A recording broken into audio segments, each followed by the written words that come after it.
dibuka, ya, dibuka dengan doa Ratu Surga oleh Bapak Damianus. Silahkan, Pak.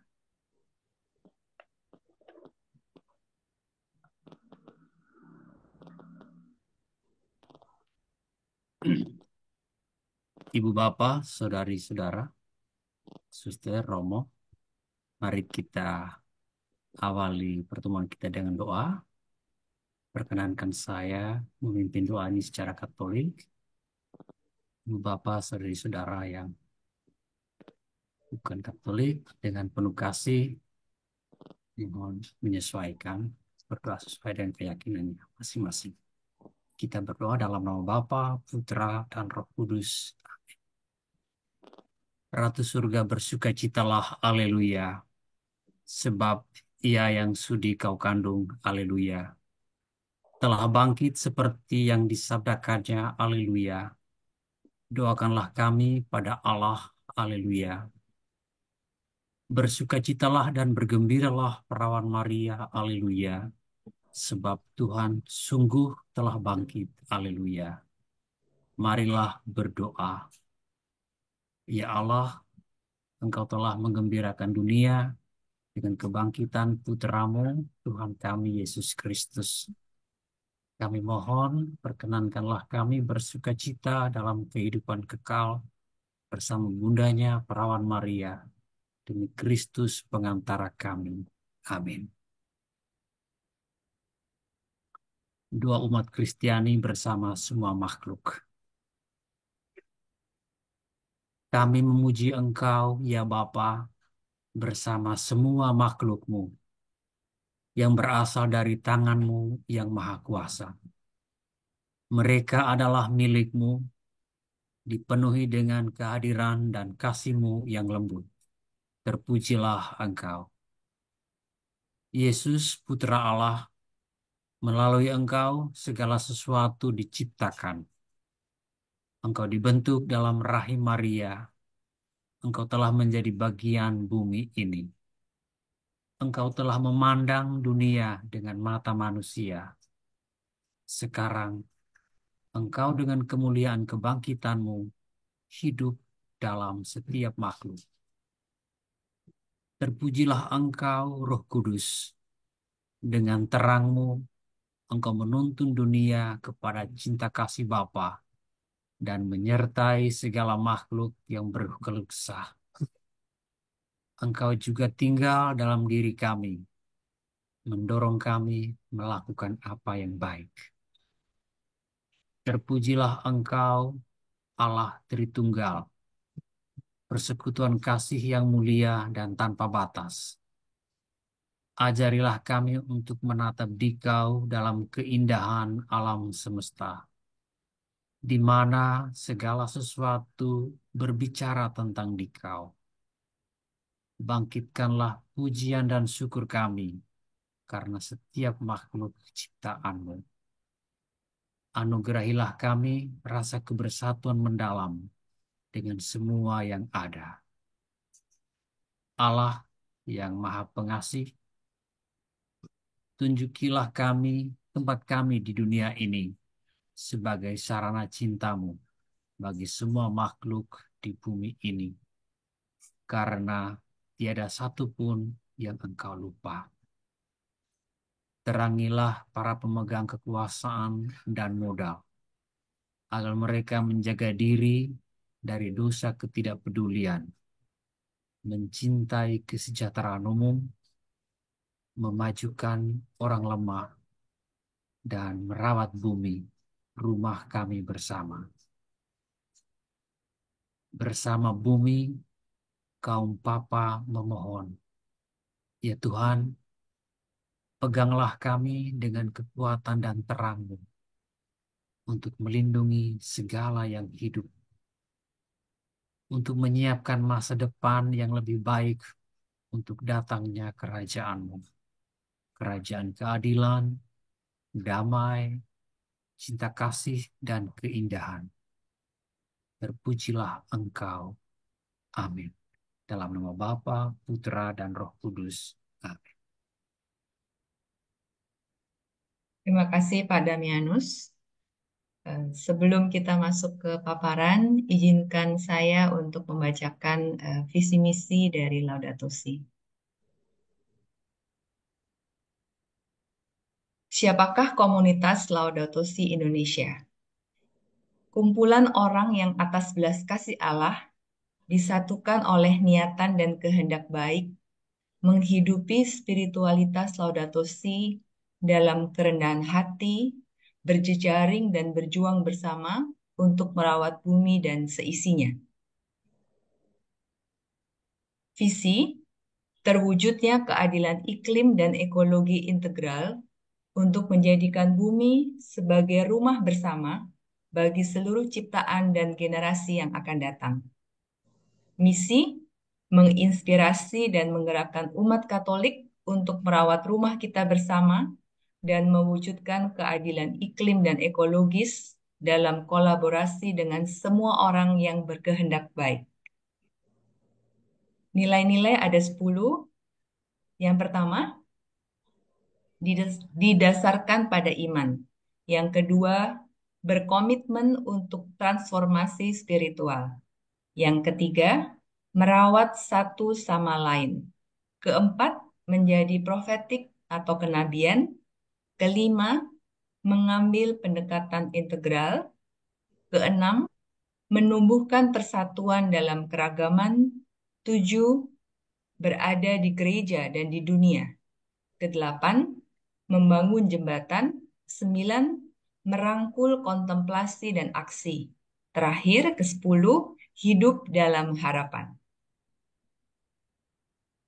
Untuk kode etik, ada 7. Yang pertama, LSI merupakan gerakan pastoral dan bagian dari magisterium gereja mengenai Laudato Si. Yang kedua, gerakan LSI merupakan gerakan aktif tanpa kekerasan. 3, LSI tidak menjadi alat kepentingan politik kekuasaan tertentu. Keempat, meminimalisir relasi dengan bisnis yang tidak ramah lingkungan. Kelima, menghindari segala bentuk afiliator bisnis tertentu.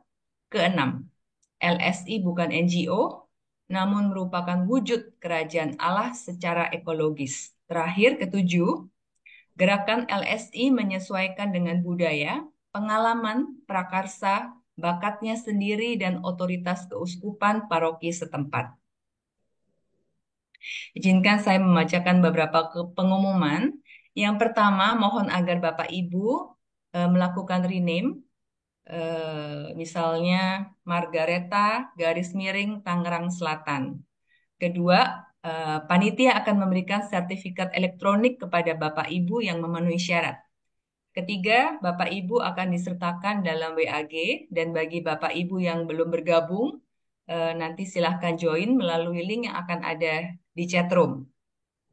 Kemudian untuk tata tertib, diharapkan Bapak Ibu membuka kamera selama acara ini berlangsung, kemudian menutup mikrofon selama acara berlangsung. Ketiga, jika Bapak Ibu nanti ada pertanyaan, mohon disampaikan secara singkat, dapat tertulis di chat room maupun Bapak Ibu bisa raise hand. Berikutnya, yang tidak kalah penting, jangan lupa mengisi presensi di G-Form yang nanti linknya akan tersedia di chat room. Oke, Bapak Ibu, kita akan segera masuk ke dalam paparan sesi 3, menimbang komitmen pada pertobatan ekologis pribadi. Narasumbernya Suster Amelia Handani SGM dan akan dibantu oleh Mbak Tami sebagai moderator. Silahkan Mbak Tami. Iya, terima kasih Ibu Joyce Herianto atas pengantarnya. Beberapa hal tadi yang sudah diharapkan ya, kita punya hal-hal tertentu yang harus kita pegang. Selamat malam, sahabat-sahabat sekalian, para pencinta bumi, saudari-saudara semesta, ibu, bapak, suster, Romo, brother, Buddha, maaf kalau saya salah sebut, yang dikasihi Tuhan.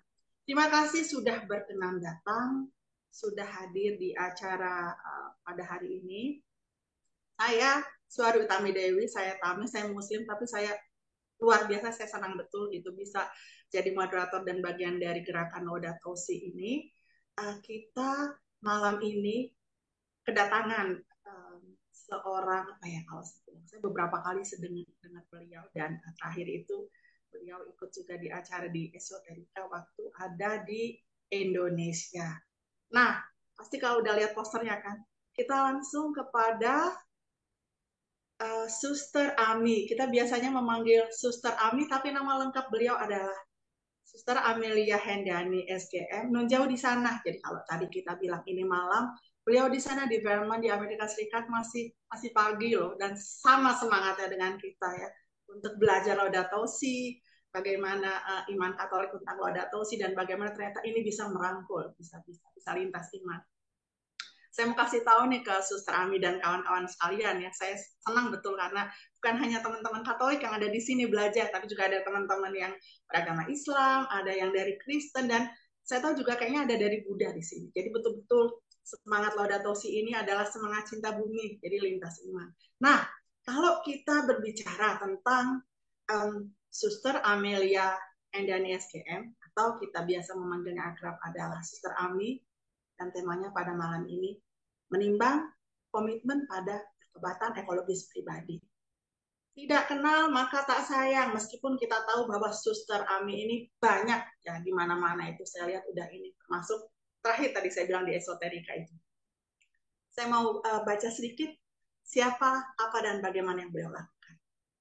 Jadi Suster Amelia, atau tadi dipanggil dengan Suster Ami, Suster Amelia Hendiani SGM, seorang biarawati Katolik dari komunitas Sisters of the Earth at Green Mountain Monastery di Vermont, Amerika Serikat. Psikolog, berarti lulusan psikologi di Universitas Indonesia tahun 96. Berarti teman saya nih, alumnus sama. Kemudian juga beliau pernah bergabung juga dalam tarekat suster di Gembala Baik. Kalau tidak salah di dekat apa ya? Di Jatinegara dekat Kampung Melayu, saya beberapa kali pernah ke sana. Sebelum akhirnya beliau ke Amerika Serikat untuk mengembangkan diri. Jadi pada tahun 2011 bergabung di komunitas Green Mountain Monastery, yang betul-betul yang dilakukan adalah menghidupi gagasan-gagasan ekologis bersama almarhum Romo Thomas Berry. Nah, Romo Thomas Berry ini saya ngintip nih, jadi kayaknya hafal gitu, tapi emang saya ngintip ya, informasi yang menarik ini. Romo Thomas Berry sendiri itu seorang imam Katolik dari Ordo Passionis. Jadi beliau itu ahli sejarah, imam Katolik, kemudian ahli agama-agama Asia. Dan yang menariknya, ahli agama-agama ini juga melihat bagaimana sih gagasan ekologis dalam konteks kosmologi, dan tentunya sangat terkait ya dengan apa yang mau Suster bicarakan pada malam ini. Jadi ada banyak sekali Suster Ami ini belajar dari materi yang diwariskan oleh Romo Thomas tadi, mendalami spiritualitas bumi, kosmologi di Ecocenter tadi. Dan di situ memang katanya dikelola oleh para suster Dominikan dari Wicklow, Irlandia. Nah, ini yang keren. Ini yang membuat Suster Ami makin keren. Beliau juga menerjemahkan karya dari Romo Thomas Berry ke dalam bahasa Indonesia dengan judul Kosmologi Kristen. Kalau judul aslinya sih The Christian Future and the Fate of Earth, tapi diterjemahkan ke dalam bahasa Indonesia itu masa depan kekristenan dan nasib bumi. Jadi beliau juga menulis tentang ensiklik Laudato Si dari sudut pandang atau perspektif Romo Thomas Berry tadi. Dan sejak 2012, Suster Ami ini kerap menjadi narasumber fasilitator berbagai macam kegiatan keagamaan, termasuk juga terkait dengan pelatihan isu-isu ekologis, seperti yang akan Suster lakukan pada malam ini.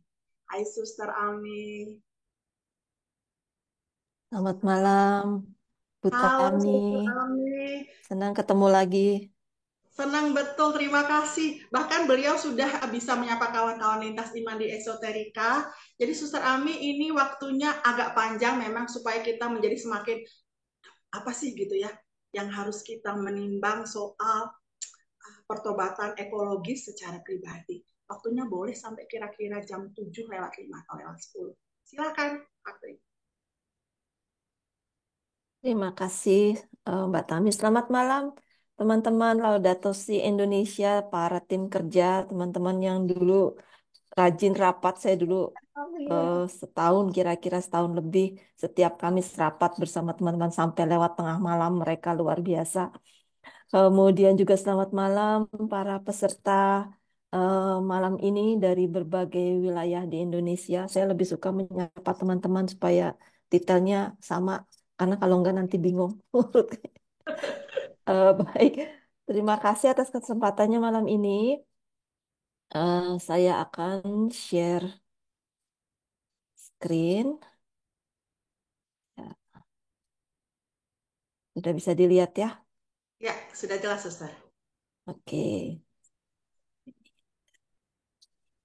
Di malam ini tema yang diberikan adalah tadi sudah dibacakan tentang komitmen pribadi dan pertobatan ekologis. Tapi sebelumnya saya itu penasaran ya, saya itu pengen tahu. Mungkin udah ada surveinya sebelumnya ya, Mas Adi. Biasanya kita survei dulu berapa banyak yang sudah membaca Laudato Si. Apakah sudah baca sampai selesai? Karena jangan-jangan ada harapan, wah saya ikut aja kursus ini, animator, tapi nggak perlu baca, nanti kan saya udah tahu tentang Laudato Si. Jadi tetap eh, membaca Laudato Si sampai selesai itu penting. Kemudian kalau sudah baca, apakah sudah memahami dan sudah tahu bagaimana menghidupi spiritualitasnya atau apa yang diminta oleh Paus Fransiskus dalam kehidupan kita sehari-hari. Jadi kerangkanya selalu kembali kepada eh, artikel-artikel, persoalan-persoalan yang dikemukakan dalam Laudato Si yang tentunya perlu didukung oleh berbagai banyak informasi yang datang dari berbagai disiplin ilmu, berbagai kenyataan kehidupan sehari-hari ya. Oke. Minggu lalu, 2 minggu yang lalu teman-teman sudah mendengarkan dari Pak Sony tentang berbagai macam data. Saya tahu kalau Pak Sony yang ngajar pasti datanya banyak dan habis itu, oh, aduh, habis ini saya mesti apa? Banyak sekali informasi-informasinya yang perlu direfleksikan. Dan minggu kemarin kita mendengarkan Pater Martin Harun bagus sekali tentang bagaimana kaitan antara iman dan ekologi. Jadi beliau juga menelusuri setidaknya secara garis besar apa yang dicantumkan, inti-inti yang dicantumkan bab-bab dalam Laudato Si. Nah, malam ini kalau kita lihat dengan kerangka yang biasa dipakai di yang namanya Komisi Keadilan Perdamaian dan Keutuhan Ciptaan itu ada yang namanya See, Judge, dan Act. Melihat, menimbang, dan bertindak. Kalau kemarin, minggu kemarin itu saya kayaknya merasakan bahwa 2 sesi sebelumnya banyak melihat ya. Kita lihat-lihat nih kondisinya apa seperti apa. Nah, malam ini kita akan fokus kepada menimbang. Menimbang. Menimbang, kemudian subjudulnya komitmen pada pertobatan ekologis. Tapi kita tahu nggak sih yang ditimbang itu apa? Jangan-jangan kita nggak tahu apa yang mesti ditimbang dan bagaimana menimbangnya, ya. Nah, saya akan eh, menjelaskan atau bersama-sama kita mengeksplorasi ya. Kalau menjelaskan kan kayaknya saya lebih lebih tahu gitu. Tapi malam ini kita sama-sama belajar. Saya belajar dari teman-teman. Mungkin nanti ada pertanyaan, ada diskusi tentang pertobatan ekologis dan juga komitmen. Apa yang dimaksud dengan pertobatan ekologis? Bolak-balik kita mendengarkan kata pertobatan ekologis ini. Apakah pertobatan ekologis itu sebuah seruan untuk memilah sampah, mendaur ulang, hemat air, hemat listrik, minim plastik, berkebun organik, dan lain-lain? Apakah itu yang dimaksud dengan pertobatan ekologis? Apakah pertobatan ekologis itu untuk mencetak yang namanya superheroes, green superheroes yang sana sini mentungin orang-orang yang nggak mau memilah sampah, yang kerjanya ngomel-ngomelin orang kalau misalnya boros air, boros listrik, dan lain sebagainya. Apakah itu pertobatan ekologis? Kalau tadi kan kelihatan bahwa pertobatan ekologis dalam arti sempit atau banyak orang mungkin mengira, ya kalau saya sudah bertobat, saya melakukan semua kegiatan. Di dunia itu ada daftar yang panjang sekali. Lebih dari 2 juta organisasi, mungkin sekarang sudah lebih ya. Data sekitar 2 jutaan itu mungkin 10 tahun yang lalu, sekarang pasti jauh lebih banyak. Organisasi lingkungan hidup dan kemanusiaan, kemudian dokumen-dokumen termasuk Laudato Si juga dan Laudate Deum, banyak data, banyak analisa. Em, tapi kok dan didukung oleh data-data itu tahun 70 itu dicanangkan yang namanya Earth Day yang baru kita rayakan pada tanggal 22 kemarin. Kemudian ada deklarasi Piagam Bumi Earth Charter sekitar tahun 2000-an. Oh, banyak sekali sudah aksi, data, analisa, dan lain sebagainya. Apakah ada perubahan positif pada kondisi bumi? Ada, karena kalau nggak ada efeknya dong semua itu. Tapi apakah signifikan? Belum, karena ternyata perubahan negatifnya juga banyak. Bahkan data yang terakhir saya nggak tahu, saya lupa ya minggu kemarin apakah Pak Martin menyebutkan bahwa suhu bumi itu masih terus naik. Ya, kita berusaha untuk mengerem jangan sampai naik lebih dari 1,5 derajat Celcius. Tapi ternyata sekarang mungkin sudah 1,7 atau 1,6 ya. Jadi masih kurang signifikan dan secara umum rasanya malah semakin menurun ya kondisinya. Jadi kita kita masih jauh dari apa yang kita harapkan. Kembali lagi kepada pertobatan. Secara teori ya, panggilan lebih dalam, ada transformasi pikiran dan hati agar terjadi perubahan otentik dalam cara hidup dan tindakan. Nah, kalau ngomong soal pertobatan ini ya eh, Bu Tami dan teman-teman yang dari bukan bukan tradisi Katolik, harusnya orang Katolik itu lebih canggih. Kenapa? Karena setiap tahun itu ada masa khusus, masa pertobatan, masa Prapaskah. Itu jadi ada juga sakramen sakramen tobat juga. Tapi kenapa ya kok Bapak Paus itu masih menyerukan suatu pertobatan yang eh, kalau kita mungkin kita perlu tahu pertobatan macam apa lagi? Pertobatan ekologis itu seperti apa? Ya. Mari kita lihat ini ada kutipan yang saya ambil dari seorang tokoh, beliau ahli hukum lingkungan hidup, namanya Gus Speth. Ada cerita menarik sekali pertemuan saya dengan beliau ini. Kita baca sama-sama kutipan beliau ya. Saya pasang juga itu aslinya yang mungkin bahasa Inggris lebih baik dari saya bisa menerjemahkan dengan lebih baik untuk direfleksikan. Dulu saya pikir persoalan lingkungan hidup dunia yang paling utama adalah hilangnya keanekaragaman, runtuhnya ekosistem, dan perubahan iklim. Saya pikir dengan 30 tahun ilmu pengetahuan yang baik, kita bisa mengatasi persoalan-persoalan tersebut. Tetapi saya keliru. Persoalan lingkungan hidup dunia yang paling utama adalah egoisme, kerakusan, dan sikap apatis.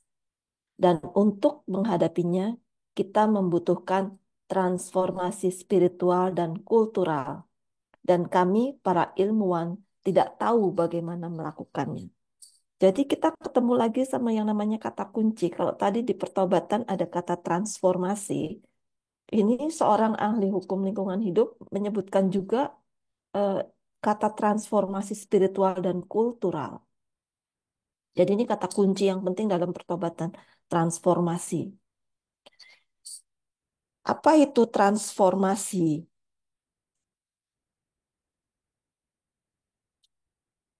Bapak Paus dalam ensiklik Laudato Si banyak bicara mengenai transformasi eh, yang sifatnya ke dalam. Kalau cuma mengubah pikiran ke dalam itu artinya masuk ke dalam kedalaman hati ya. Karena kalau mengubah pikiran itu gampang sebetulnya. Kita baca data, kita diskusi, kita buat rencana, bikin ide baik, kreatif, positif seperti tadi. Ada begitu banyak data, ada begitu banyak kegiatan, tapi kok belum ada perubahan yang signifikan gitu. Maka Bapak Paus menulis Laudato Si ini, saya balik dulu sebentar sebelum ke slide berikutnya. Jadi Bapak Paus ini karena melihat bahwa beliau sebetulnya sejalan dengan tadi spirit yang dikemukakan oleh Gus Gaspet tadi tentang perlunya transformasi spiritual dan kultural. Karena nilai spiritual dan kultural, maka seorang pemimpin agama seperti Paus Fransiskus, lalu ada juga dari tradisi Gereja Timur, Patriark Bartolomeus. Kemudian kalau dari tradisi Islam baru-baru ini belum terlalu lama Mbak Tami itu ada eh, dokumen namanya Al-Mizan. Itu juga datang dari pertemuan para pemimpin spiritual. Dan kalau dari dalam gereja Katolik yang namanya ensiklik itu eh, sebuah dokumen yang bukan main-main karena dia itu sebuah seruan moral dan boleh dibilang kalau di dalam gereja Katolik kan ada hierarki dokumen juga ya. Gereja Katolik itu kan sangat hierarkis. Yang namanya ensiklik itu sebetulnya sangat mengikat karena dia eh, satu tingkat di bawah eh, dogma. Jadi sifatnya sangat otoritatif. Memberi kejelasan tentang iman dan sikap moral. Jadi sebagai orang Katolik punya kewajiban untuk menunjukkan sikap iman dan sikap moral yang sejalan dengan apa yang disampaikan dalam sebuah ensiklik. Maka mengapa bobot ensiklik ini sangat penting sekali. Maka mengapa dari awal saya sampaikan harus dibaca. Harus dibaca. Itu satu ensiklik itu isinya 246 artikel. Ada 137 halaman, kalau nggak salah. Kalau kita baca satu hari 2 halaman saja, 2 halaman itu kira-kira ada mungkin sekitar 3-4 artikel, bahkan ada yang 5 artikel. Itu 2 bulan selesai kok. Karena saya tahu persis, saya dulu pernah kerja sebagai dosen. Orang Indonesia itu budaya membacanya belum terlalu terbangun. Jadi memang harus diajak untuk membaca. Di Circle Bogor, kalau tidak salah, itu ada pertemuan yang bersama-sama membaca. Ini suatu praktek yang sangat baik sekali ya. Sekarang saya kembali lagi kepada Laudato Si itu sendiri. Bagaimana Paus Fransiskus itu mencoba untuk menggugah supaya terjadi transformasi yang bukan hanya transformasi di tingkat pikiran, tetapi juga di tingkat hati. Ini kutipan eh, artikel nomor 1, jadi paling pertama dalam buku Laudato Si. Saya sebetulnya kepingin sekali karena suara saya itu tidak terlalu merdu membaca. Di sini mungkin banyak teman-teman yang eh, berpartisipasi di gereja sebagai lektor gitu. Mungkin eh, Mbak Christine, Mbak Eko dari tim LSI kan lektor ya. Apakah bisa buka eh, mikrofon untuk membantu membacakan Mbak Christine? Ya, silahkan dibantu Suster Ami.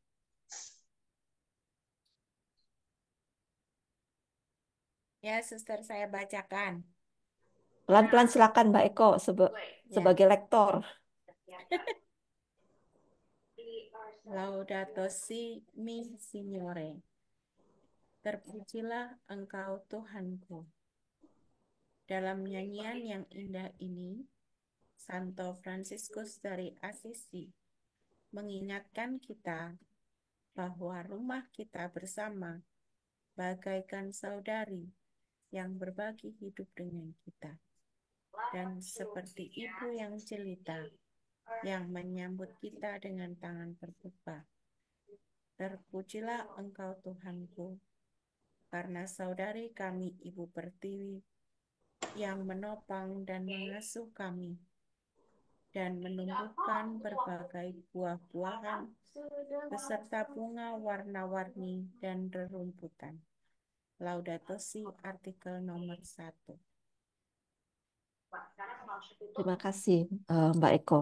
Kalau kita baca, kita hayati pelan-pelan artikel nomor 1 ini.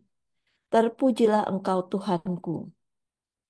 Bagaimana Paus Fransiskus memuji Tuhan karena kita hidup di rumah yang oleh beliau disebut sebagai saudari dan yang menopang, mengasuh, menumbuhkan berbagai buah-buahan. Isinya nomor 1 ini satu rasa syukur, puji-pujian. karena kita hidup di planet yang mengasuh, menghidupi, menopang kita. Ya, bisa dirasakan bahwa eh, moodnya atau tone-nya itu tone suatu rasa syukur dan puji-pujian. Nomor satu ya, artikel nomor satu. Sekarang kita masuk ke artikel nomor dua. Artikel nomor dua, silakan dibacakan lagi.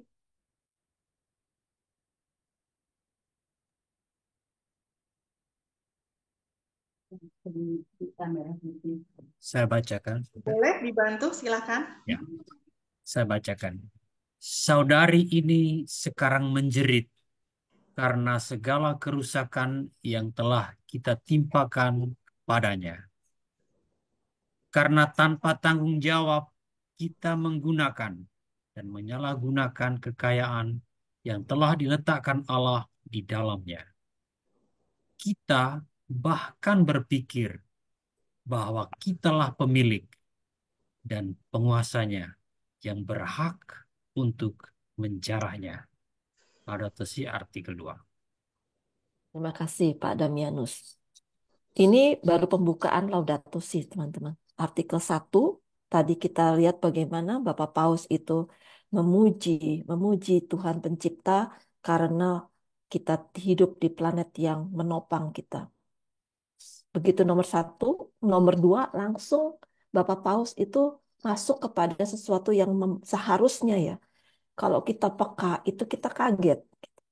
Saudari ini sekarang menjerit karena segala kerusakan yang telah kita timpakan kepadanya. Kita lihat bagaimana ada sebuah kontras, sebuah tone atau mood, suatu rasa yang saling bertolak belakang ini. Membaca dua nomor pertama ini, apa sih yang kita rasakan? Sedemikian dinginnyakah hati kita, bahwa kita tidak bisa merasakan suatu kepedihan, suatu jeritan yang disampaikan oleh Bapak Paus. Orang yang peka akan merasakan, baru masuk dua artikel ini sudah merasa terusik. Gitu. Ya, kalau kita lihat tadi kan di artikel kedua, bahwa penderitaan itu, saudari bumi yang menjerit ini karena kerusakan yang kita timpakan kepadanya. Bagaimana Bapak Paus itu menekankan eh, kita yang menyebabkan, kita yang menyebabkan saudari ini sekarang menjerit karena tanpa tanggung jawab kita telah menggunakan, kita merasa kita menguasai dan kita berhak untuk menjarah, untuk memakai apapun kita anggap dia sebagai benda yang bisa kita manfaatkan. Baik, untuk bisa masuk lebih dalam mengenai eh, pertobatan ekologis dan menimbang, tadi kan kita bicara menimbang, saya akan pakai 3 pondasi dasar untuk membantu kita menimbang.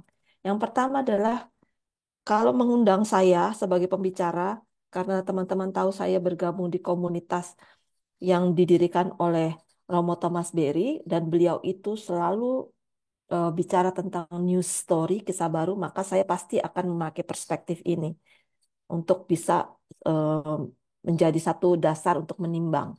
Yang kedua adalah spiritualitas bumi. Yang ketiga adalah bioregionalisme. Nanti saya akan jelaskan satu-satu ya, ini maksudnya apa. Oke, kita masuk kepada kisah baru. Minggu lalu, Pater Martin bicara mengenai eh, kisah penciptaan dalam kisah kejadian. Dan ada waktu itu ada yang bertanya gitu ya, bahwa realitas kita kan diciptakan dari debu tanah, yang berarti menunjukkan aspek materi yang serupa dengan bumi. Lalu bagaimana ini kita kan sebetulnya juga makhluk yang pada dasarnya tersusun dari materi-materi yang serupa dengan materi di bumi dan di alam semesta. Tetapi Pater menjawab mengingatkan bahwa Allah menghembuskan roh atau spirit ke dalam materi itu. Maka dengan demikian peristiwa penciptaan alam semesta itu bukan peristiwa material atau peristiwa yang random sifatnya atau kebetulan, tetapi merupakan sebuah peristiwa spiritual. Sehingga seluruh alam semesta, termasuk bumi, adalah eh, peristiwa terjadinya bumi adalah peristiwa spiritual. Ada spiritualitas bumi di situ. Nah, dalam Laudato Si, Paus Fransiskus itu juga mengajak kita untuk berdialog dengan ilmu pengetahuan. Dan dari temuan ilmu pengetahuan, kita tahu bahwa bumi yang tadi prosesnya spiritual, untuk mencapai bentuknya yang sekarang itu tuh melewati masa yang amat sangat panjang dan kompleks. Dari ilmu pengetahuan, temuan-temuan lewat teleskop, dan belum lama ini ada perayaan tentang menemukan sisa-sisa suara yang disebut peristiwa ledakan pertama atau Big Bang 13,7 miliar tahun yang lalu. Jadi bumi itu sampai pada bentuk yang sekarang dari ledakan pertama 13,7 miliar tahun, lalu bumi terbentuk kurang lebih 4,6 miliar tahun sampai bentuknya seperti sekarang, tetapi rusak hanya dalam masa kira-kira 200 tahun terakhir karena aktivitas manusia. Bayangkan, mengapa pentingnya kita tahu belajar tentang kosmologi. Malam ini memang kita tidak akan fokus di sana, tetapi kalau kita pikirkan bagaimana Allah lewat peristiwa spiritual menghembuskan rohnya selama proses miliaran tahun evolusi, dalam waktu hanya kurang dari 300 tahun, sekitar 200 tahun, rusak karena aktivitas manusia. Ya. Mungkin kita perlu bertanya gitu, kenapa kita dihadirkan di alam semesta atau di bumi? Apakah memang perannya hanya untuk sebagai perusak itu, atau sebetulnya ada sesuatu yang dimandatkan kepada kita oleh Sang Pencipta, oleh Allah? Ya. Saya pernah memberikan topik tentang kosmologi ini. Mungkin nanti di panitia saya bisa berikan linknya kalau teman-teman tertarik untuk mendalami secara sederhana mengapa kita perlu tahu tentang kosmologi atau kisah baru. Karena dari secara kalau boleh diambil satu inti penting dari kisah baru news story ini adalah suatu kesadaran bahwa kita datang dari satu titik yang sama. Maka kalau dalam Laudato Si, dalam berbagai macam dokumen-dokumen tentang manusia dan alam semesta dan bumi, seringkan disebut kita ini adalah saudara. Bahkan Santo Fransiskus Asisi menyebut saudara matahari, saudari air, saudara burung, dan lain sebagainya, karena kesadaran bahwa kita semua datang dari satu sumber yang sama. Kita adalah saudara, kita dilahirkan dari satu titik yang sama, yang diinisiasi oleh suatu misteri yang kita sebut sebagai Allah atau Tuhan atau apapun istilah yang kita pakai sesuai dengan tradisi agama yang kita yakini. Tapi menunjuk kepada satu misteri yang sama. Kita kan sering bilang bahwa Allah itu satu, kita itu percaya monoteis, tapi kadang-kadang lucu juga. Kita sering bilang bahwa Tuhan kamu sama Tuhan saya yang nggak sama. Akan berarti kita percaya bahwa ada lebih dari satu Tuhan. Kalau kita bilang bahwa Tuhan kamu dan Tuhan saya berbeda. Oke. Yang kedua adalah spiritualitas bumi. Bapak Paus Fransiskus itu menggunakan satu kata saudari. Ya, saudari artinya menunjukkan bahwa bumi ini bukan sebuah barang mati. Tuh, karena kita tidak, kalau benda mati misalnya meja, kan kita nggak bilang saudari meja atau saudara mobil, saudara gelas dan lain sebagainya. Ya. Disebut saudari bumi karena memang ada sesuatu yang ingin disampaikan menggunakan kata saudari ini. Dan saya mengutip Thomas Berry untuk membantu memahami apa itu spiritualitas bumi. Beliau mengatakan bahwa spiritualitas bumi itu bukan sekedar spiritualitas yang diarahkan kepada apresiasi belaka terhadap bumi. Apresiasi itu penting, penting sekali. Bagaimana ketika kita keluar em, ke pantai misalnya, atau kita ke gunung, gitu. Lalu kita merasa di situ ada satu rasa kekaguman, rasa kecil mengenai bagaimana Tuhan itu menciptakan. Wow, luar biasa sekali. Itu penting gitu ya. Tetapi eh, beliau mengatakan ada sesuatu yang lebih dalam, bahwa yang namanya spiritualitas bumi adalah memahami bumi itu adalah makhluk hidup yang punya sifat maternal. Tadi dalam artikel nomor 1, Bapak Paus menyebut sebagai ibu ya, ibu saudari yang darinya kita ditopang, yang ada keindahan. Dari bumi kita terlahir, maka kita adalah makhluk bumi. Jadi kita terimplikasi satu sama lain dalam arti begini. Kalau bumi eh, melakukan sesuatu, kita terpengaruh. Kalau kita melakukan sesuatu, bumi juga terpengaruh. Jadi itu ada hukum timbal balik. Kita lihat kalau bumi tiba-tiba batuk ya, batuk lewat letusan gunung, nah itu juga kita sebagai makhluk bumi terpengaruh. Tetapi ketika kita juga terus-menerus misalnya mengotori air, mencemarkan air, bumi juga menderita juga karena air itu bagian dari kehidupan bumi sebagai makhluk hidup. Nah, sebagai makhluk hidup, bumi itu punya sistem dan prinsip-prinsip atau hukum tertentu. Dan hukum-hukum ini harus kita pahami, kita kita harus masuk ke dalam sistem dan prinsip-prinsip itu. Ya, karena pelanggaran terhadap prinsip-prinsip tersebut akan menyebabkan eh, efek yang merugikan seluruh sistem kehidupan di bumi. Oke. Misalnya apa? Dalam Laudato Si, Bapak Paus menyebutkan bahwa cerita-cerita Alkitab mengajak kita untuk melihat eh, manusia sebagai subjek yang tidak pernah dapat diturunkan dalam status objek. Tetapi tidak hanya manusia sebetulnya. Itu betul bahwa kita seringkali seperti minggu lalu ada yang bertanya bahwa kok kita tuh seringkali dituduh sebagai yang menyebabkan kerusakan gitu. Artinya kita hanya melihat bahwa kita itu sebagai subjek, kita sendiri hanya manusia yang merupakan subjek. Dan subjek itu tidak pernah dapat diturunkan sebagai menjadi status objek. Tetapi pada saat yang bersamaan akan keliru juga kalau eh, selain manusia itu dijadikan sebagai objek belaka yang tunduk pada kuasa manusia yang sewenang-wenang. Artinya ada sebuah prinsip di bumi yang melihat bahwa bumi adalah persekutuan subjek-subjek, bukan sekumpulan objek.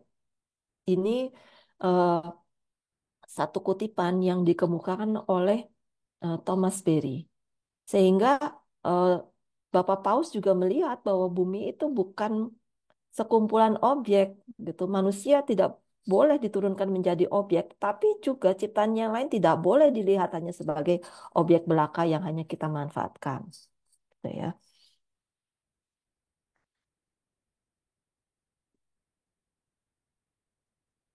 Balik lagi ke sini.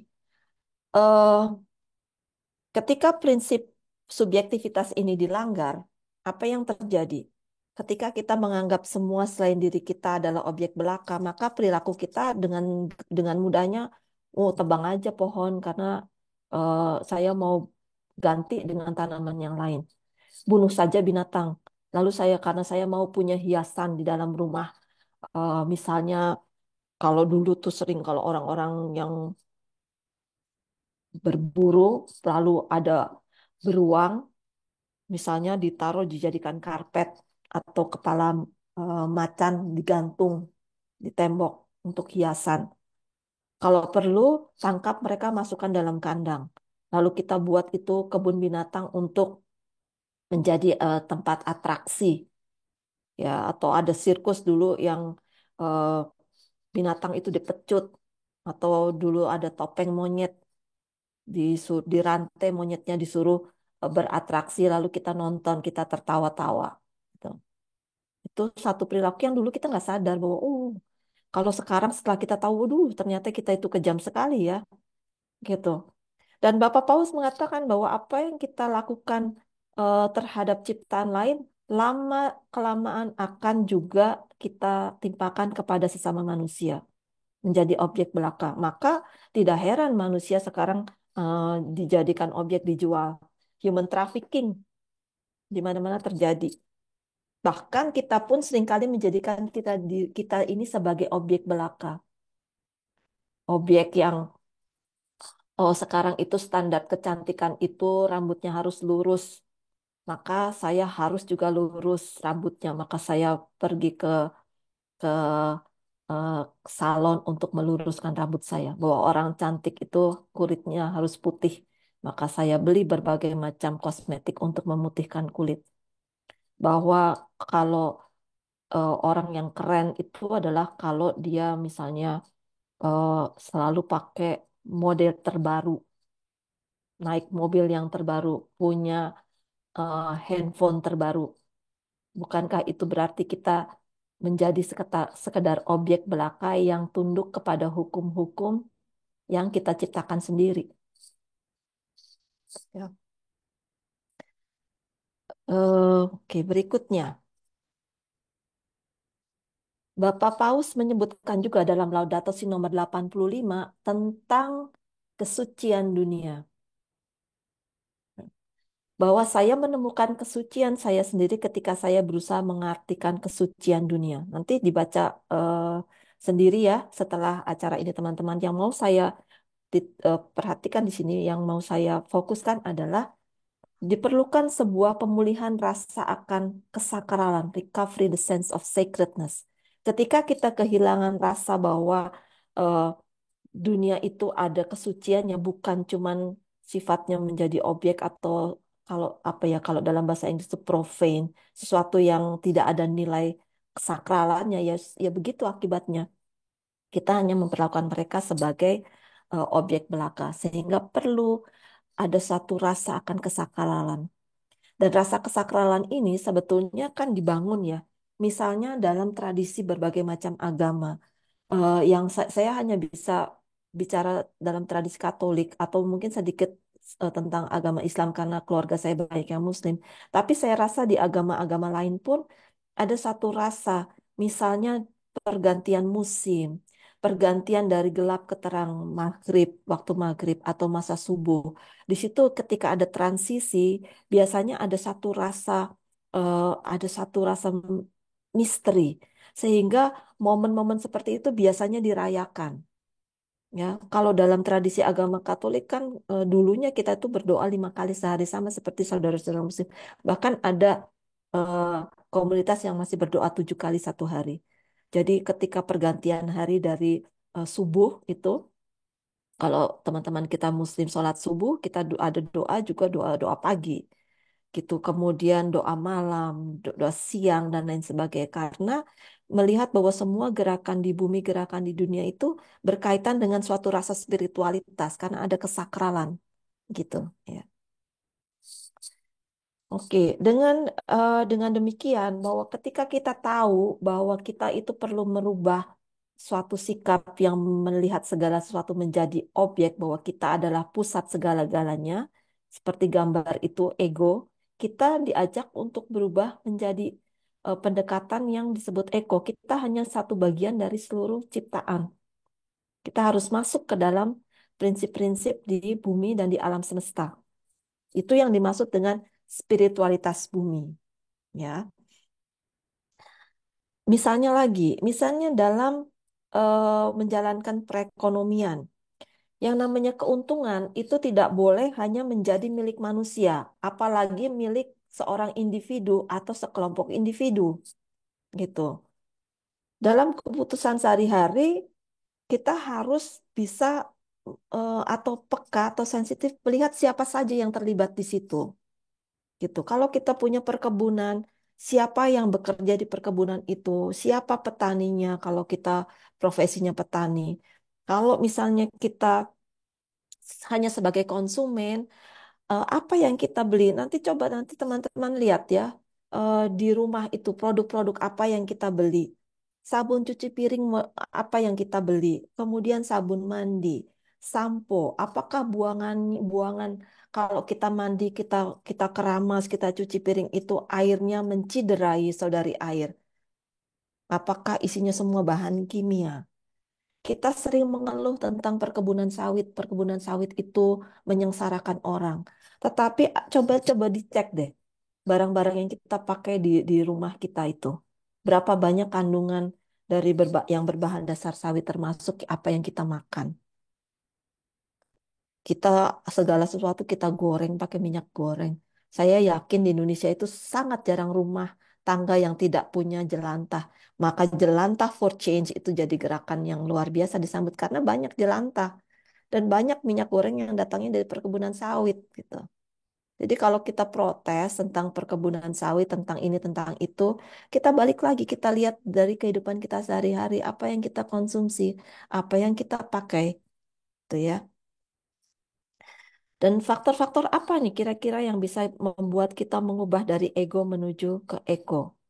Yang pertama tadi, eh, kenapa kita menjadi begitu egois, menempatkan kita di atas segala-galanya, tadi sudah disebutkan, salah memahami arti ciptaan, karena kita anggap mereka hanya melayani kita, ya, yang sudah minggu lalu juga dibahas oleh eh, Pater Martin, tentang cara baru memahami kitab Kejadian. Lalu yang kedua tentang nilai. Nilai-nilai yang selama ini dibangun itu seringkali membangun ego kita semakin besar. Gengsi misalnya, oh saya kalau pakai pakai barang bekas mah malu-maluin banget ya. Kenapa sih pakai gengsi? Belilah baju yang baru, nanti kan baju yang lama bisa saya sumbangkan. Kalau semua orang berpikiran begitu, akhirnya baju bekas itu atau barang-barang bekas itu numpuk karena nggak ada yang mau mencoba untuk memakai. Dan saya yakin sih kalau di kelompok ini mungkin sudah tidak ada rasa gengsi itu, tapi di masyarakat secara umum kan masih sangat tinggi nilai gengsi. Kemudian kedua, nilai praktikal, lebih praktis gitu.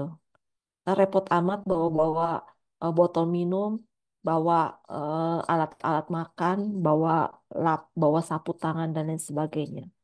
Lalu ada satu rasa, kalau kita punya lebih banyak, more, lebih besar, rumah lebih besar, bigger. Kalau HP kita lebih baru, newer, itu lebih baik. More, bigger, newer is better. Nilai yang menyebabkan semakin banyak memakai sumber daya. Bahkan saya sebetulnya kurang nyaman memakai kata sumber daya ya, tapi memakai apa yang disediakan oleh bumi karena bumi itu mencoba menopang hidup kita. Kemudian nilai yang lainnya juga adalah serakah, tidak mampu membedakan kebutuhan dan keinginan. Malam ini memang kita tidak fokus kepada apa itu kebutuhan dan keinginan, tetapi ini satu hal yang perlu kita refleksikan, kita pikirkan, kita timbang bersama. Ya. Kemudian juga ada tekanan dari luar dan budaya atau budaya konformitas. Kita perlu menimbang-nimbang seberapa mampu saya menahan diri atau menghadapi tekanan dari luar. Ya. Bahwa eh, oh sekarang ini ada banyak eh, kalau kita lihat di Instagram itu banyak promosi-promosi tentang eh, tempat-tempat wisata. Di satu sisi ya betul kita ingin mengembangkan perekonomian Indonesia lewat pariwisata, tetapi akhirnya semua orang pengen pergi, pengen healing gitu. Boleh nggak kita berekreasi? Tentu boleh, tetapi kita eh, perlu menimbang juga kalau kita pergi berekreasi, moda transportasinya apa, dan lain sebagainya. Banyak sekali hal-hal yang perlu kita renungkan, kita refleksikan dalam menghadapi tekanan dari luar. Gitu. Salah satu yang misalnya yang saya sampai sekarang belum paham itu ada istilah mukbang dari budaya dari Korea ya. Kalau kita nonton mukbang itu, wah, makanan itu segitu banyak, apa bisa perut kita menghabiskan makanan segitu banyak? Pada akhirnya mungkin akan terbuang. Dan Indonesia menjadi salah satu negara dengan em, apa namanya ada di posisi tertinggi yang sampah makanannya itu besar. Tuh. Apakah kita sadar makanan itu datangnya dari mana? Kalau kita makan makanan nasi berlebihan misalnya untuk bisa menghasilkan nasi sampai di meja kita, begitu banyak yang terlibat. Ada faktor air, ada tanah, ada unsur hara, ada petani, ada sinar matahari, dan lain sebagainya, lalu hanya berakhir di tempat sampah. Maka kalau kemudian ada satu istilah dosa ekologis, kita mengherankan juga karena gaya hidup kita itu menyebabkan satu eh, apa yang boleh dibilang itu ya, ya yang disebut istilah dosa itu menyia-nyiakan eh, cinta kasih Allah. Dosa itu kan ketika kita tidak menghargai cinta kasih yang diberikan oleh Tuhan melalui ciptaan-ciptaan lain sekeliling kita. Ya. Oke. Kemudian juga sistem ekonomi dan edukasi yang keliru. Sistem ekonomi kita sekarang orientasinya kepada cuan, cuan, cuan. Bahkan sampah menjadi berkah. Walaupun bisa dipahami maksudnya adalah untuk mendorong orang supaya mau peduli kepada sampah, melihat nilai ekonomi sampah. Tetapi kita seringkali lupa dari proses dari hulu ke hilirnya, bahwa sampah itu asalnya dari mana sebelum dia menjadi barang yang kita pakai. Gitu. Dibuat dari bahan apa, diambil dari mana, siapa yang terlibat. Ketika kita dengan mudahnya, gampanglah nanti di recycle, bisa kok dibawa ke bank sampah nanti kan dapat uang gitu. Kemudian edukasi yang mengajari kita untuk berkompetisi. Lupa bahwa sebetulnya di bumi itu bukan kompetisi tetapi kolaborasi. Kita salah melihat bahwa terjadi kompetisi. Sebetulnya bukan kompetisi tapi kolaborasi. Gitu ya kalau direnungkan lebih dalam. Dan lain-lain dan lain dan lain masih banyak sekali ya. Jadi banyak faktor yang membuat kita menjadi manusia yang egois dan perlu kita melihat lagi nilai-nilai ini supaya kita menuju kepada yang namanya eco, from ego to eco. Oke. Nah, teman-teman, tentu refleksi teologis dan filosofis ini melelahkan dan kayaknya abstrak kalau kita cuma ngomong soal teori-teori seperti tadi. Maka untuk bisa melihat kepada satu realitas yang lebih lebih lebih real dalam kehidupan sehari-hari, kita mungkin bisa mulai dengan mengkonfrontasikan dengan realitas yang terjadi di sekeliling kita. Dalam Laudato Si nomor 17, Bapak Paus mengatakan bahwa pemikiran teologis dan filosofis ini perlu dikonfrontasi eh, dengan realitasnya. Ya, saya perlu berhenti sebentar untuk mempertimbangkan apa yang sedang terjadi dengan rumah kita bersama. Dan apa yang terjadi dengan rumah kita bersama itu oleh beliau dicantumkan secara eh, cukup detail dalam bab 1 di Laudato Si, apa yang terjadi dengan rumah kita bersama.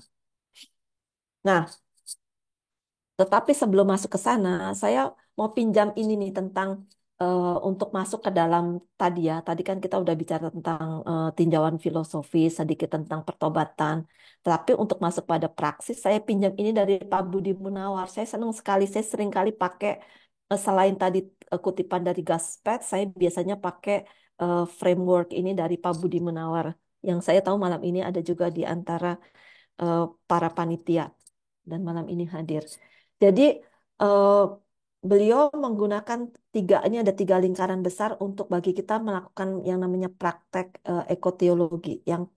Yang pertama adalah tadi kita membangun relasi dengan alam, memahami spiritualitas bumi, menemukan nilai-nilai yang baik, kemudian menyadari bahwa alam semesta dan bumi itu suatu proses yang bukan material belaka, ada spiritualitasnya di situ.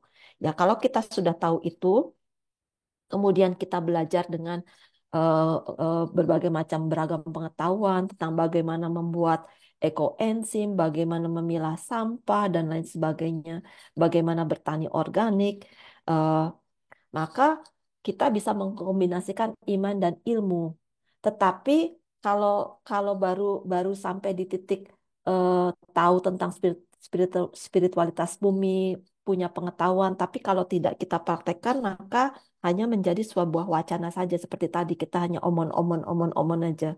Maka ada eh, di lingkaran yang ketiga itu ada eh, fokus kepada aksi, melakukan perubahan dan membangun praktek aksi yang baru. Kalau hanya melakukan praktek dan aksi atas dasar pengetahuan tanpa kita belajar tentang spiritualitas bumi, maka akan menjadi suatu aksi tanpa spiritualitas dan kearifan. Kadang kita nabrak sana sini, gitu ya. Tetapi kalau hanya spiritualitas bumi dengan aksi tanpa belajar tentang pengetahuan, akhirnya aktivitasnya emosional dan kurang ilmu. Seringkali akhirnya jadi malah berantem. Karena ada yang berpendapat A, ada yang berpendapat B, lalu kurang bisa melakukan eh, atau mencari bagaimana mempertemukan pandangan-pandangan ilmu-ilmu yang berbeda, bagaimana memadukan berbagai macam disiplin ilmu. Jadi kerangka ini sangat baik sekali karena ada 3 poin yang eh, dikembangkan atau difokuskan oleh Pak Budi di sini. Relasi dengan alam, spiritualitas bumi, belajar tentang berbagai macam pengetahuan dan menerapkannya dalam aksi. Nah, dengan ini kita akan masuk kepada tadi yang disampaikan oleh Bapak Paus. Kita konfrontasi spiritualitas kita, ilmu pengetahuan kita, lalu kita lihat apa yang terjadi di dalam realitas hidup kita sehari-hari. Dalam bab 1, Bapak Paus menyebutkan ada polusi perubahan iklim dari limbah dan budaya buang sampah, lalu ada aspek keadilan iklim. Beliau bicara tentang persoalan air, tentang kehilangnya keanekaragaman hayati, penurunan kualitas hidup dan kemerosotan sosial, ketimpangan global, tapi juga bicara tentang tanggapan yang lemah. Nah, jadi masih kurang, kurang, kurang, kurang terwujud dalam respon yang lebih real. Kemudian juga seringkali banyak perbedaan pendapat yang membuat kita semakin bingung. Nah, untuk bisa main ini saya masuk kepada bioregionalisme. Ini masih masih sedikit teori, teman-teman. Regionalisme atau bioregion itu adalah pembagian geografis di mana terjadi interaksi pada sistem komunitas kehidupan. Kalau kita lihat bioregionalisme secara besar di Indonesia, misalnya Indonesia adalah negara kepulauan, eh, negara tropis itu. Kalau kita lihat dari geografis dan di dalam eh, sistem tropikal itu di dalam negara kepulauan itu ada sistem komunitas kehidupan yang saling berinteraksi. Mengapa kemudian kok ada nelayan di Indonesia? Di sini nggak ada nelayan. Mau nelayan kemana? Mau mau melaut kemana? Mau nyari ikan di mana? Orang di sini nggak ada pantai, ya di Vermont sini. Kemudian eh, ada kesadaran dalam prinsip bioregionalisme, ada kesadaran akan saling tergantung. Tidak ada yang mendominasi, ada harmoni di dalamnya. Kalau kita lihat kearifan dari leluhur kita, itu ada harmoninya. Maka misalnya eh, pada petani itu dulu ada panen raya, itu selalu ada ritual dulu. Jadi sebelum manusia memanfaatkan itu ada biasanya ada ritual. Kalau eh, di daerah Jawa Timur itu ada yang tradisi kasodo, jadi mempersembahkan itu kembali kepada alam dulu gitu. Karena menyadari bahwa ada harmoni di dalamnya, bahwa semua yang dihasilkan oleh alam itu bukan hanya untuk kepentingan manusia, ya. Nah, ketika kita sudah memahami prinsip bumi seperti yang dulu-dulu dijalankan oleh leluhur kita, maka ada perayaan-perayaan ritual-ritual dan ada praktek-praktek untuk menjaga vitalitas atau menjaga kehidupannya. Tetapi kembali kepada tadi slide sebelumnya dalam 200 tahun terakhir itu kita lupa merayakan perbedaan, lupa menjaga vitalitasnya. Semua dipusatkan kepada kepentingan manusia. Nah, bioregionalisme ini mengajak kita untuk mengembangkan model interaksi makhluk hidup yang ada dalam bioregional itu sehingga menjadi mampu menghidupi sistemnya tanpa melupakan bahwa ada sebuah kesatuan yang saling mempengaruhi. Artinya apa? Bagaimana kita menerapkan ini? Nah, yang bisa kita lakukan adalah lihat ke sekeliling kita untuk mendapatkan pemahaman tentang bioregionalisme. Secara garis besar, Indonesia negara kepulauan, Indonesia negara tropis. Tapi kalau kita mau lihat dalam ruang lingkup lebih kecil, kita bisa lihat tuh bioregionalisme yang terdekat di kita. Ada siapa aja di sekeliling kita. Kalau kita hidup dengan tetangga, situasi orang-orang yang tinggal berdekatan dengan kita siapa? Bagaimana tingkat sosial ekonomi mereka? Profesinya apa? Ya. Bagaimana interaksi kita dengan mereka? Apakah interaksi kita dengan mereka itu menggambarkan kesetaraan atau jangan-jangan kita di situ juga menyebabkan kesulitan bagi mereka? Apakah kita memberi hidup bagi mereka? Kemudian yang kedua, adakah habitat makhluk lain selain manusia? Apakah dekat kita ada sungai? Jakarta ada sungai tapi isinya sampah. Ada Oh, danau nggak? izin, Ada tanah lima, lapang nggak? 5 menit Ada. lagi. Oke, baik Mbak Tami. Saya sudah mau selesai sedikit lagi. Pantai, sawah, rawa, dan lain sebagainya. Kemudian bagaimana sistem antar manusianya berjalan? Ada pengelolaan airnya, pengelolaan sampah, sistem keamanan. Kemudian bagaimana sistem manusia ini berinteraksi dengan habitat sekitarnya. Oh, karena eh, tukang sampahnya sering datangnya seminggu sekali, padahal sampah saya banyak, saya lempar aja ke sungai misalnya. Apakah begitu interaksinya? Kemudian apa yang bisa kita lakukan untuk mewujudkan keadilan ekologis, yaitu kesejahteraan bagi semua dan keadilan bagi generasi yang akan datang. Bayangkan kira-kira 20 tahun dari sekarang eh, akan seperti apa tempat tinggal kita? 50 tahun dari sekarang, 100 tahun dari sekarang. Bagaimana dengan tubuh kita sebagai bumi yang terkecil? Apakah makanan atau barang-barang yang saya miliki diproduksi dengan adil? Apakah yang aku konsumsi makanan, minuman, alkohol, rokok, berita murahan, hoax, gitu. Apakah itu yang saya konsumsi? Apakah pilihan saya menimbulkan efek negatif bagi sesama anggota bioregional saya, bahkan bioregional lain seperti tadi contohnya. Kita ngomel-ngomel tentang sawit, tapi kita juga banyak memakai produk-produk dari kelapa sawit.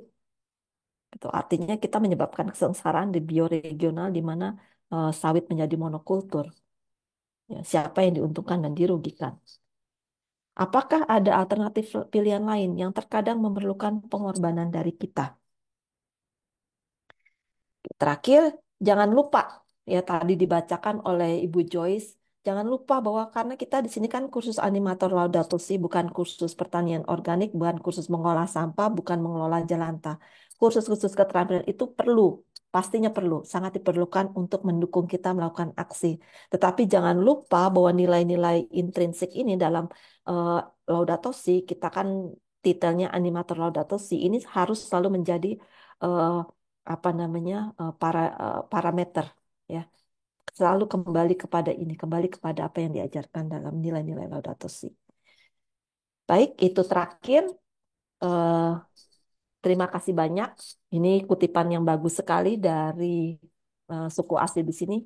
Hanya ketika pohon terakhir ditebang, hanya ketika sungai terakhir diracuni, hanya ketika ikan terakhir sudah kita tangkap, hanya saat itulah kita sadar bahwa uang itu tidak bisa dimakan. Kita bisa punya uang sebanyak-banyak, tetapi ketika semua ekosistem, semua yang lain di sekeliling kita kita habisi, mau berbuat apa kita? Itu saja. Terima kasih banyak, Mbak Tami. Saya kembalikan kepada Anda. Ya, Suster Ami, terima kasih sekali dan waktunya tepat. Kurang 1 menit, tapi luar biasa ya, sekitar sejam bahwa kaya sekali apa yang dipaparkan oleh Suster, dan aku mencatat banyak betul apa hal-hal yang menarik ya, dan saya yakin juga kawan-kawan di sini juga pasti mencatat. Jadi bahwa ternyata kita itu nggak bisa hanya membaca gitu ya, nggak bisa kemudian hanya paham, tapi juga kita harus menghidupi. Ini saya ada beberapa keyword. Jadi ada see, judge, action. Nah sekarang kita mungkin menimbang ya bagian dari judge itu. Kalau yang dua yang lalu itu kan kita see. Gitu. Kemudian ternyata tuh pertobatan ekologis itu ada beberapa keywords yang di sini ya, yang mudah-mudahan kita juga bisa cepat untuk apa. Saya juga belajar lagi nih, Suster. Terima kasih. Ada transformasi ternyata dari tidak hanya dari pikiran ya, tapi hati. Bagaimana itu terjadi perubahan yang otentik dalam cara hidup dan tindakan. Saya sebenarnya mau iseng nanya sih supaya juga kawan-kawan di sini sudah ada yang bertanya, tapi kira-kira yang dimaksud dengan perubahan otentik itu yang apa dan bagaimana. Kemudian juga menarik betul gitu waktu soal Laudato Si itu ensiklik ya, yang sesuatu yang sifatnya wajib. Mungkin kalau dari Muslim itu namanya fatwa, tapi fatwa yang kuat ya, yang mengikat semua. Jadi saya tuh mikir-mikir, oh kira-kira apa gitu saya bisa memahami dalam konteks saya. Kemudian juga tadi yang menarik itu bahwa ternyata dari Romo Thomas Berry itu banyak hal betul-betul ya yang kemudian bisa mengulik dan membantu kita membahas ini. Beberapa pondasi dasar tadi itu juga menarik bagi saya gitu. Ada kisah baru, reasoning, banyak hal betul.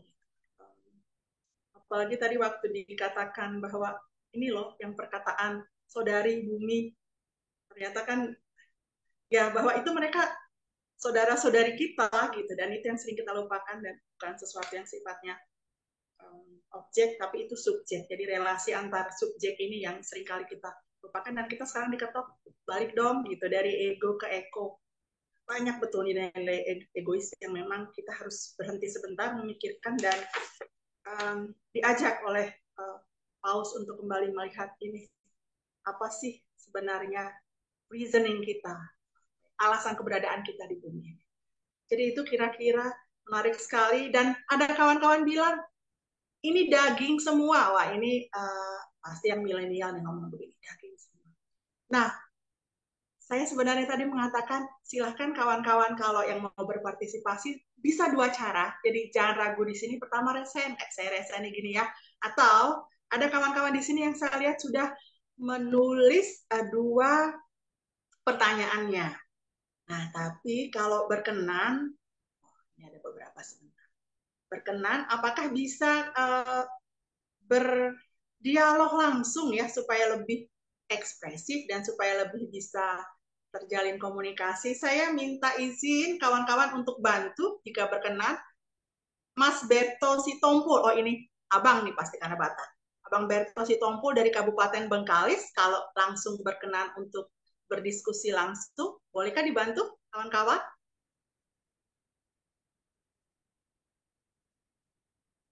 Kemudian di sini sesudah Mas Berto itu nanti ada Bapak Petrus Mundana dari Bengkulu. Kemudian yang ketiga, sebentar. Bapak Norbertus Tri Saptadi dari Makassar. Kawan-kawan boleh unmute? Buka mulanya. Buka mulanya. Ya, cepet. Sembari menunggu tiga kawan tadi, tolong kawan-kawan host dibantu ya untuk di-unmute. Saya minta ini ada muncul di sini tadi yang resen Bapak Ramli Tarigan. Bu Tami, maaf. Pak Berto sudah menyampaikan beberapa pertanyaan. Mungkin bisa langsung dibacakan. Ya, tapi beliau resen. Pak Norbertus silakan. Ya, Pak Norbertus terima kasih. Pak Norbertus silakan. Kemudian Pak Ramli Tarigan. Terima kasih. Baik, terima kasih para narasumber, khususnya malam hari ini Suster Amelia, mohon maaf. Dan terima kasih juga pada moderator yang sudah memberikan kesempatan. Luar biasa materinya, Suster. Saya sangat tergugah dengan beberapa pemikiran-pemikiran positifnya dan memberikan inspirasi buat kita. Ya. Nah, namun tadi saya tertarik di akhir-akhir materinya Suster itu bagus sekali itu terkait dengan bioregionalisme yang mengacu pada pendekatan lingkungan yang menghormati batas-batas ekosistem alami dan tentu berfokus pada keberlanjutan di tingkat lokal ya. Nah, ini kan memang kami menghadapi hal-hal seperti itu. Tapi dalam prakteknya, Suster, mohon izin, ada beberapa persoalan itu yang kita hadapi itu, Suster. Misalnya tantangan di dalam implementasinya. Tadi di dalam slide Suster itu juga tadi menyampaikan misalnya siapa yang ada di sekeliling kita. Kan kadang itu tidak saling mengenal itu, Suster. Lalu adakah habitat makhluk hidup ya, selain manusia. Kadang-kadang kan kita juga tidak sayang sama hewan. Kan mereka baku-baku juga makan begitu kan saling ini ya dari untuk mempertahankan hidup misalnya. Lalu yang paling sering muncul adanya konflik kepentingan. Nah ini konflik kepentingan mungkin ya para dalam tanda kutip ya penguasa ya. Lalu ada juga fragmentasi ekosistem, perbedaan budaya dan sosial ya.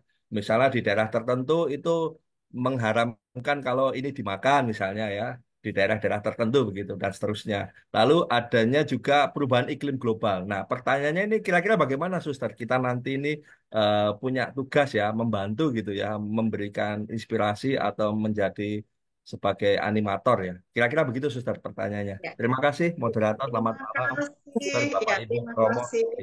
Singkat padat, terima kasih. Kemudian saya mau sebentar ya, karena ini udah ada beberapa chat. Saya izin ya, Suster Ami ya, untuk membaca yang dua ini ya. Karena tadi belum ada yang raise hand, jadi ada dua lagi nih. Oh, sebentar. Terus kenapa hilang di saya ya? Kawan-kawan bisa bantu karena ternyata saya tidak bisa melihat pertanyaan sebentar. Ada di grup WA Mbak Tami sudah direkap sama Pak Budi Munawar. Oh, oke. Terima kasih banyak. Pertanyaannya. Saya izin bantu ya. Oke, ini ada yang bertanya, apa saja trik dan tips memilih pertobatan ekologis baik secara pribadi atau secara komunal sehingga pertobatan ekologis ini bisa dilaksanakan secara konsisten. Terus tadi satu yang dari Pak Norbertus sudah, kemudian saya di sini kebetulan hanya melihat dua, nanti kawan-kawan tolong dibantu ya kalau ada lagi. Silahkan, Suster Ami sembari menunggu pertanyaan yang lain. Baik, makasih Mbak. Pak Nobertus, memang masalah ini masalahnya kompleks banget. Kalau nggak kompleks kan kita udah bisa menyelesaikan dari dulu. Kan tadi, maka kenapa Bapak Paus menyebutkan ada perbedaan pendapat. Faktor satu seringkali berbenturan dengan yang lain. Maka memang kita perlu tahu eh, bioregionalisme itu membantu yang tadi saya sampaikan itu. Identifikasi. Kita identifikasi misalnya antara ini dengan A dengan B itu ada eh, kekusutan, lalu B dengan C ada kekusutan. Memang ini suatu persoalan yang nggak mudah. Tapi kalau kita bisa mengidentifikasi, lalu kita lihat satu demi satu aja, ini kan seperti benang kusut yang harus diurai gitu. Kalau misalnya problemnya misalnya ya di ekosistem yang di situ ada sungai.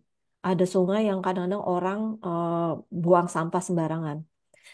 Memang tidak sesederhana yang kelihatannya. Beberapa tahun yang lalu, itu sudah cukup lama, mungkin 10 tahun yang lalu, saya itu pernah ke Filipina. Lalu di situ ketemu dengan satu tempat, itu daerahnya kumuh di pinggir sungai. Di sebuah rumah rumah sakit gitu. Rumah sakit orang-orang tinggal di bantaran sungai. Lalu orang di sekelilingnya di situ yang mungkin kalau di Indonesia seperti satu RT gitu, itu berkumpul bersama, lalu sepakat gitu, sepakat bahwa oh iya mereka kan tidak nyaman hidup di mana sungainya bau karena buangannya dari rumah sakit. Buangan rumah sakit itu kan ngeri banget ya. Nah, kalau jadi mereka tuh ngelihat bahwa mereka hidupnya tidak nyaman gitu. Karena tidak nyaman, lalu mereka sepakat kita mereka bikin bikin ke rumah sakit, melakukan pendekatan bahwa mereka mengalami kesulitan dan antara mereka sendiri mereka punya yang namanya mereka sebut dan yang menjalankan ibu-ibu loh. Jadi mereka dikasih seragam, mereka patroli di situ. Mereka menetapkan denda gitu. Jadi memang perlu kreativitas gitu untuk melihat ada persoalan apa aja dan yakin ini nggak akan selesai sehari dua hari seminggu dua minggu akan banyak proses. Tetapi mengapa malam ini saya biasanya tuh nggak pernah bicara tentang bioregionalisme, tapi belakangan ini kayaknya ini mungkin penting deh supaya aksi-aksinya tuh langsung di lingkungan terdekat gitu. RT, RW kalau belum ada memang banyak orang akhirnya mengeluh, aduh saya tuh sendirian di situ. Dan mungkin sekarang udah agak lumayan dibandingkan 10 tahun yang lalu, Pak. Aduh, 10 tahun yang lalu kita isinya keluhan, keluhan, keluhan. Sekarang udah lebih banyak aksi, aksi, aksi, aksi lumayan. Cuma aksi-aksi ini perlu untuk apa namanya dibantu dengan juga refleksi dan pemahaman persoalan dari hulu ke hilir sehingga akan lebih efektif gitu ya. Saya tidak bisa memberikan jawaban praktis karena memang ini yang juga menjadi tantangan bersama gitu. Tapi bisa sekarang dengan ada jejaring semacam Laudato Si Indonesia, kalau ada satu persoalan, ada WhatsApp grup bisa bertanya, saya punya persoalan ini, ada nggak yang bisa membantu? Ada nggak yang punya ide begitu?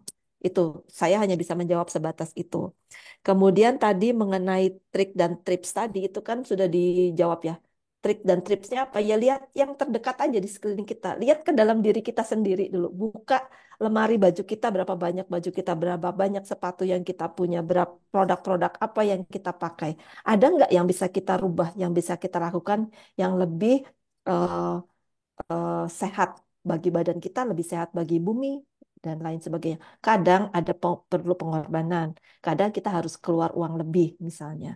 Kadang kita harus bawa tas yang berat kalau misalnya kita pergi ke pasar, ya, supaya nggak pakai plastik, gitu ya. Itu dulu. Semoga kalau tidak puas, mohon maaf Pak Nobertus terutama. Iya. Hmm. Yes, halo. Ya, Suster terima kasih. Ini ada satu lagi yang tadi dari chat box ya, saya izin menanyakan ya. Ini saya langsung bacakan. Mohon izin bertanya. Yang pertama, pertanyaannya ini ada tiga, berarti langsung mewakili tiga orang nih pas. Apakah terminologi pertobatan ekologis juga merujuk pada adanya dosa ekologis? Dan apa saja konsekuensi dari dosa ekologis? Itu pertanyaan pertama. Kemudian yang kedua, bukankah seharusnya ketika seseorang mengalami pertobatan teologis atau pertobatan spiritual, maka akan mentransformasi diri manusia dalam segala bidang, termasuk kepedulian terhadap bumi dan ciptaan. Dengan kata lain, tidak perlu lagi dikotomi antara pertobatan teologis dan ekologis. Nah, ini menarik. Tidak perlu lagi dikotomi antara pertobatan teologis dan ekologis, dia pakai tanda tanya. Kemudian yang ketiga, beliau mengurun rembuk, mohon izin menambahkan suster dalam kitab Mika ayat dalam kitab Mika 7 ayat 13, mudah-mudahan saya tidak salah sebut ya, disebutkan, tetapi bumi akan menjadi tandus oleh karena penduduknya sebagai akibat perbuatan mereka. Dan inilah realitas yang dihadapi oleh rumah kita sekarang. Silahkan, suster, menarik sekali ini. Baik, terima kasih. Yang pertama tentang dosa ekologis ya. Dosa ekologis, ya ini satu terminologi. Waktu ketika tadi waktu membacakan biodata saya, Bu Tami, tentang Wicklow, tentang ekosenter, itu ekosenter di Irlandia itu dikelola oleh suster-suster Dominikan. Saya waktu itu studi di sana. Eh, Salah satu pembicaranya bilang gini, dan ini berkesan sekali buat saya. Kalian semua ya, kalian semua itu belum menyadari bagaimana eh, belum bisa melihat ciptaan sampai kepada titik di mana kamu semua jatuh berlutut, in awe and adoration, apa tuh bahasa Indonesia, dalam satu kekaguman dan satu rasa eh, yang begitu menohok, dan sadar bahwa apapun yang kamu lakukan itu adalah dosa besar kalau kamu merusaknya. Gitu. Jadi dosa ekologis, kalau kita bicara ekologis itu kan bicara tentang suatu sistem yang dimana semuanya saling berkaitan. Yang satu di sini eh, bisa mempengaruhi yang lain. Ketika kita menyebabkan kerusakan sampai sedemikian rupa, ya itulah dosa ekologis. Tapi apakah berarti kita tidak boleh memanfaatkan, misalnya kita nggak boleh makan, kita nggak boleh misalnya memotong hewan gitu.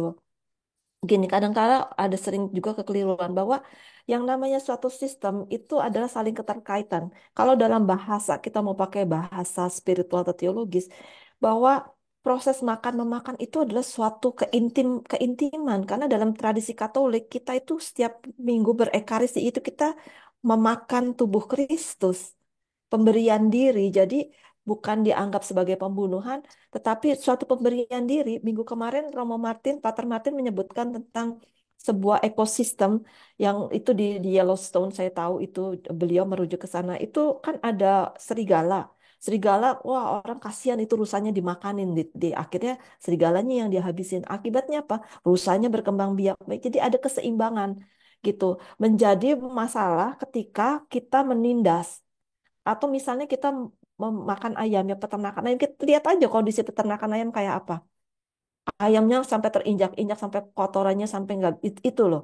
Yang kondisi-kondisi yang eh, kalau ayam tidak kalau manusia kan kita bilang tidak manusiawi. Mungkin kalau peternakan sapi tidak sapiwi, tidak tidak Tidak ayam. ayamwi dan lain sebagainya itu.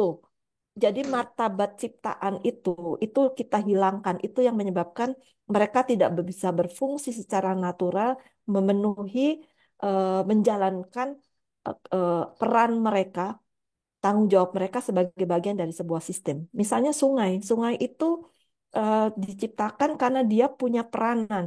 Dia Air itu peranannya memberikan kehidupan kepada makhluk yang lain. Tetapi ketika kita buang bahan kimia, kita cemari, kita buang sampah, kita mencekik sungai itu sehingga kita menindas.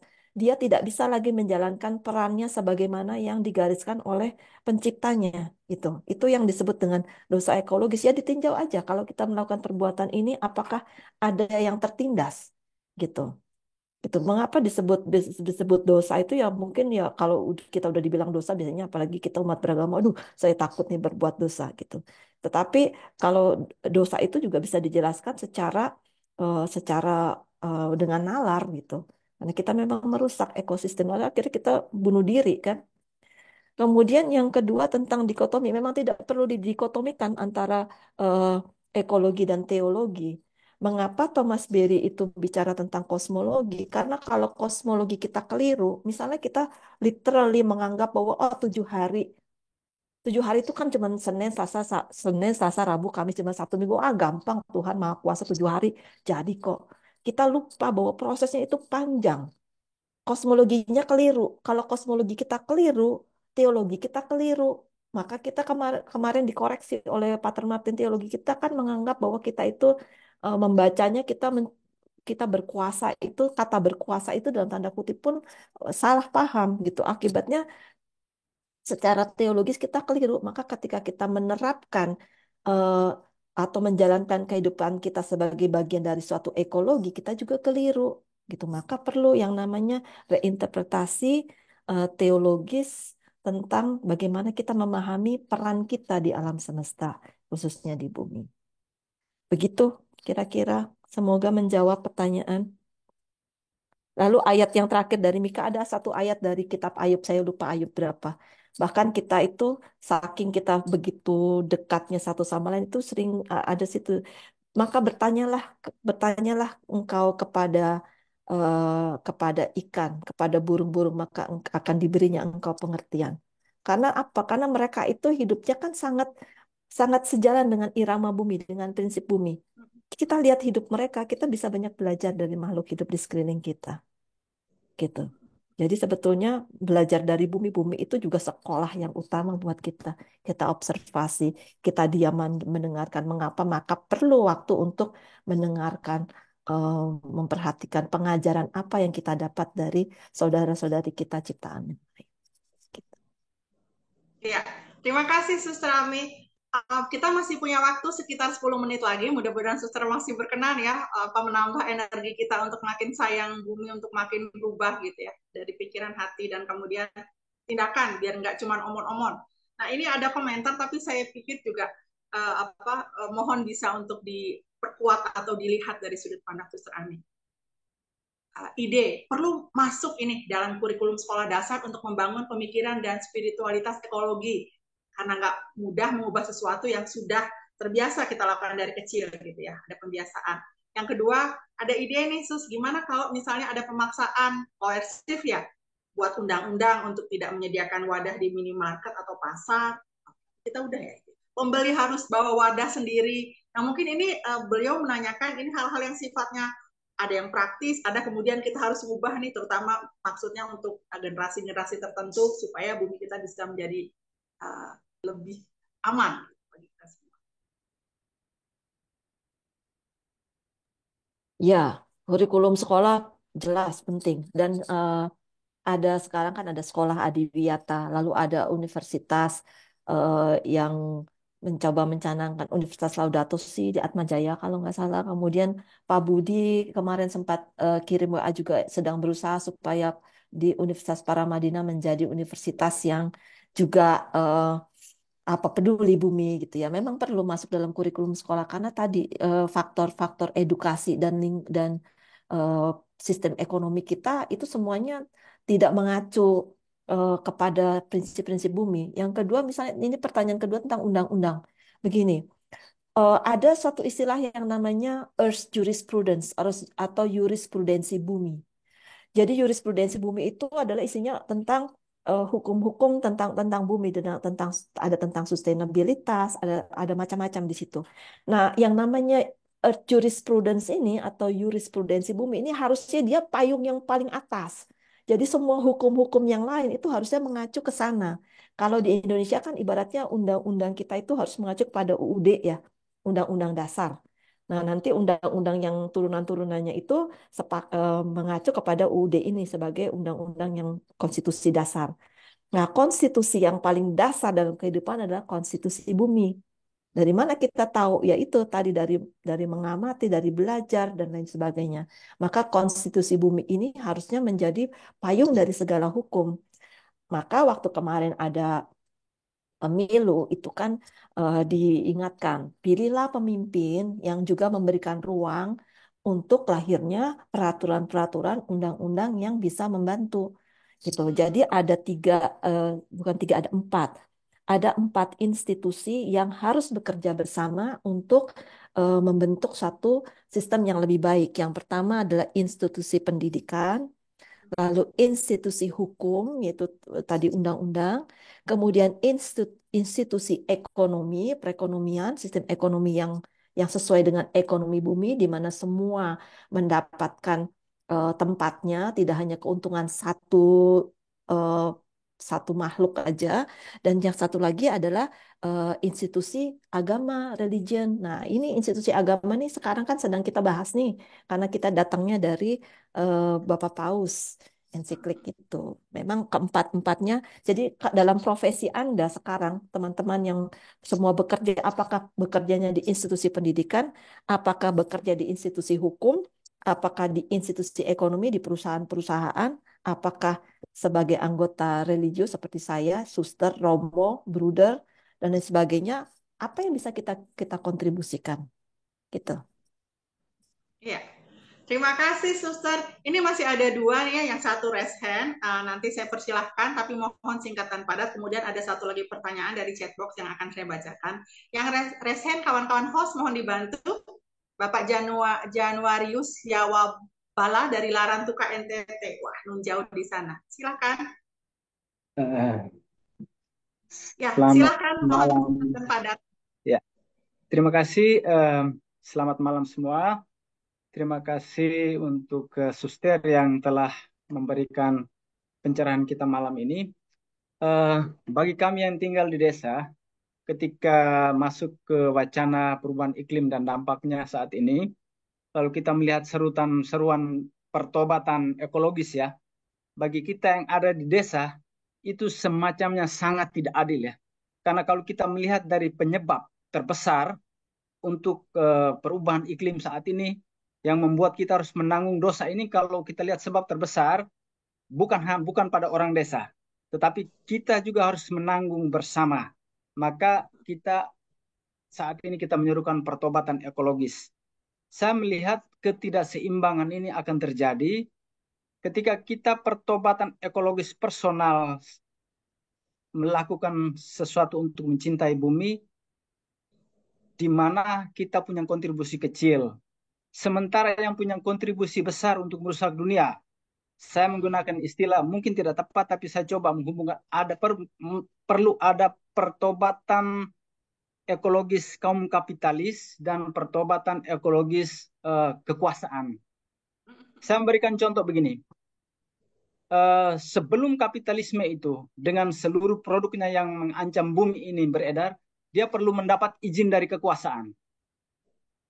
Perlu ada wacana ke depan sebelum kekuasaan memberi izin kepada kapitalisme, dia memastikan bahwa plastik yang diciptakan harus kembali.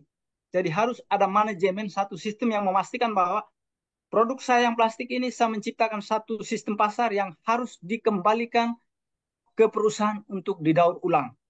Kalau ini bisa tercipta, sistem ini, maka saya sangat yakin bumi ini bisa selamat. Karena orang tahu di mana kita harus mengembalikan sampah itu untuk didaur ulang dan bermanfaat kembali. Bagi kita yang jauh dari kota besar, plastik dan sampah-sampah lain itu betul-betul menjadi pencemaran. Karena selain orang membuatnya jadi bermanfaat untuk kebutuhan lain, tetapi itu sangat minim.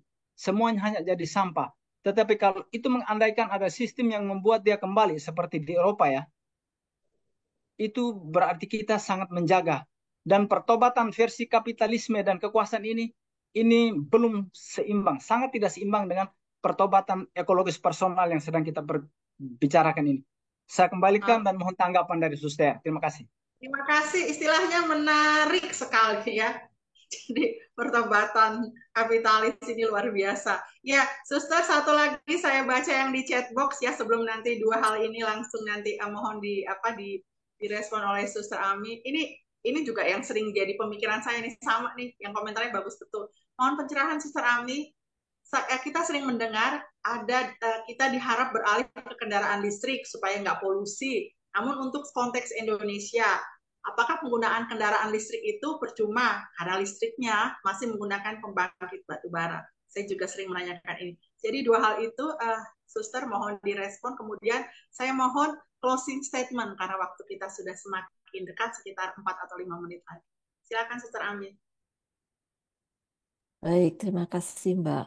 Oke, mengenai tadi ya, kapitalisme. Iya, minggu kemarin tuh Pak Martin juga menyebut tentang bagaimana negara-negara seperti kan saya tinggalnya di Amerika ya. Waduh, rasanya gimana gitu. Kalau dengar katanya orang Amerika itu harus bertobat karena cara hidup mereka dalam mereka memang betul tidak sesederhana itu gitu.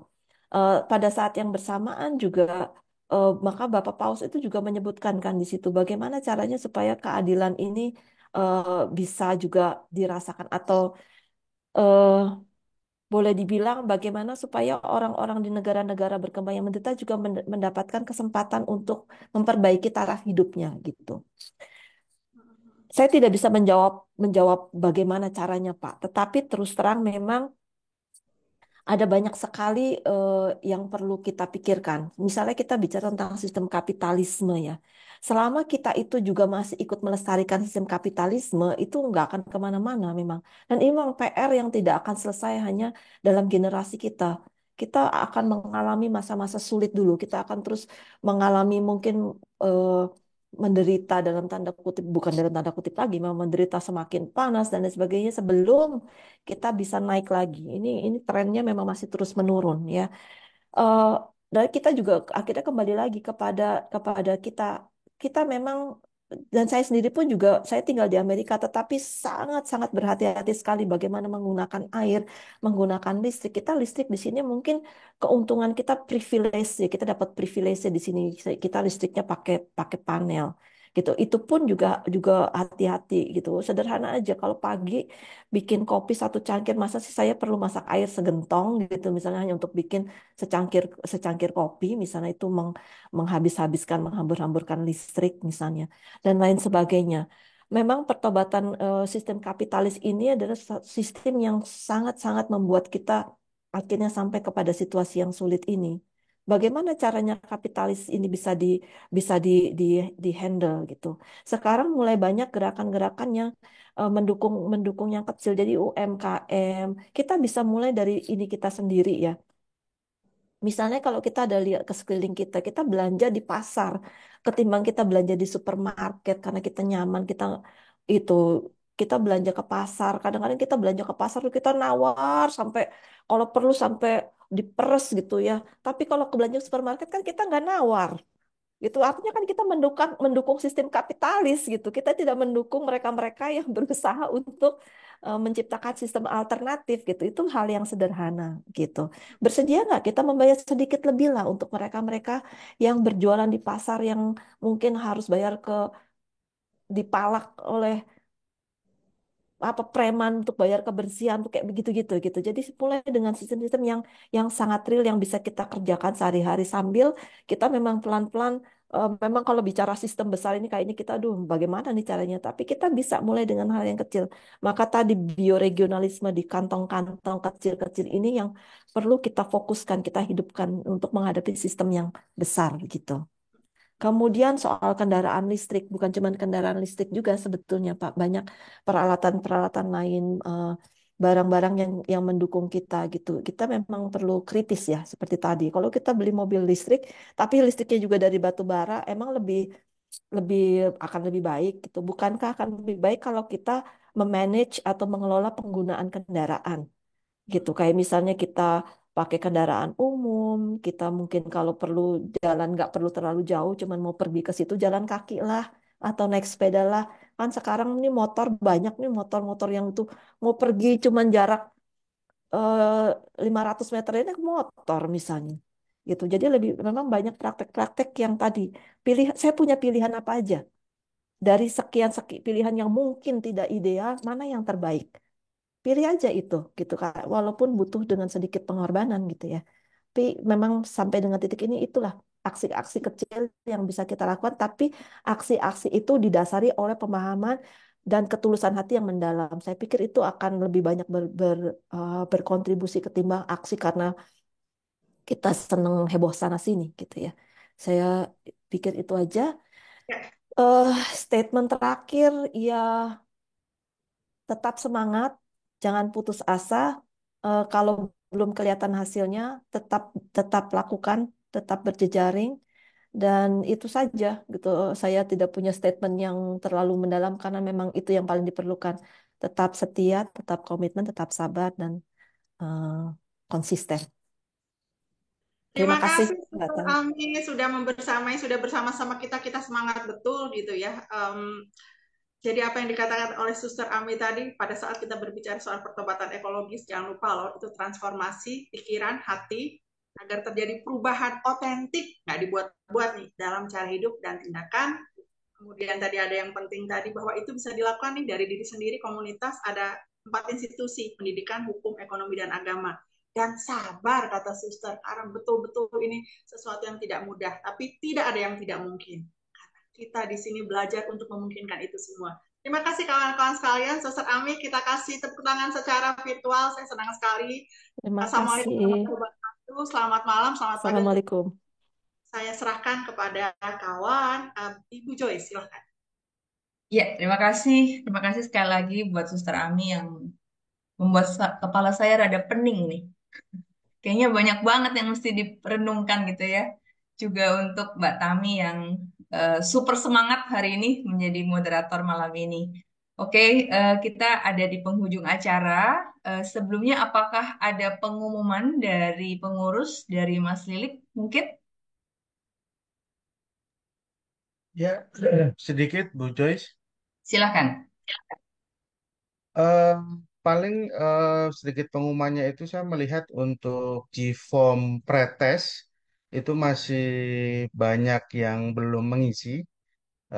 Baru baru sekitar 100 berapa nanti akan kami share di grup untuk link G-Form pretest karena nanti setelah pertemuan sesi keempat besok kita juga akan ada G-form untuk post-test. Artinya itu akan menjadi indikator terkait dengan apa yang sudah kita buat selama 4 sesi, bahkan nanti di sesi 5 nanti untuk kita diskusikan bersama. Paling itu saja, Bu. Ya, selain nanti juga refleksi-refleksi di tiap-tiap sesi, bagi teman-teman yang masih kesulitan nanti bisa menghubungi teman-teman panitia. Terima kasih, Bu. Terima kasih Mas Adi. Sekarang kita akan foto bersama Bapak Ibu. Berikan sekali lagi berikan senyuman terbaik. Pak Awan akan mengabadikan kita malam ini. Silakan Pak Awan. Siap, terima kasih Bu Joyce. Bapak Ibu, saya minta kesediaannya untuk buka kamera ya. Eh, di saya ini ada 3 halaman, tapi masih banyak teman-teman yang belum buka kamera nih. Jadi eh, wajah ganteng, wajah cantiknya belum kelihatan. Oke, oke, oke. Ini udah mulai bermunculan. Oke, wah kameranya rusak Pak Herman. Siap Pak Herman, nggak apa-apa. Saya akan mulai dari halaman yang pertama, Bapak Ibu ya. Eh, eh, kita tahan dulu senyumnya, giginya kering dikit nggak apa-apa lah ya. Oke, 1, 2, 3. Halaman kedua, 1. dua, tiga. Halaman ketiga. Satu, dua, tiga. Oke, terima kasih Bapak Ibu. Saya kembalikan ke Bu Joyce. Terima kasih Pak Awan. Untuk doa penutup, kita akan tutup acara malam ini. Untuk doa penutup akan dipimpin oleh Pak Damianus, dan kemudian untuk berkat kami mohonkan dari Romo Hardo. Silahkan Pak Damianus.